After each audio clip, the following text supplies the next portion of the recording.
Aral সাগরের বিলুপ্তি বিশ্বজুড়ে পরিবেশগত ধ্বংসলীলার প্রতীক হয়ে উঠেছিল। আজ এই অঞ্চলটি ভবিষ্যতের পরীক্ষাগারে পরিণত হয়েছে। এটি ছিল আধুনিক যুগে প্রথম মানবসৃষ্ট পরিবেশগত বিপর্যয়। 1960 সালে আরল সাগর ছিল বিশ্বের চতুর্থ বৃহত্তম হ্রদ।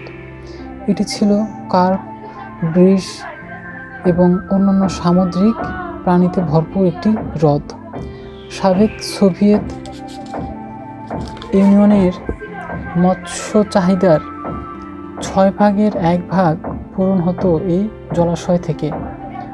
তৎকালীন সোভিয়েত কর্মকর্তারা আরল সাগরে পতিত হওয়া আমুদরিয়া ও শিরদরিয়া পানিতে নদী দুটির পানিকে সরিয়ে নিয়ে তুলা উৎপাদনের জন্য ব্যবহৃত করে।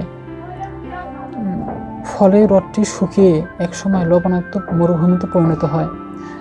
তবে এই হ্রদটি তার আগের অবস্থায় ফিরিয়ে আসতে পারে যদি আমুদরিয়া ও শিরদরিয়া নদীগুলোর গতিপথ আটকে না রেখে খুলে দেওয়া হয়।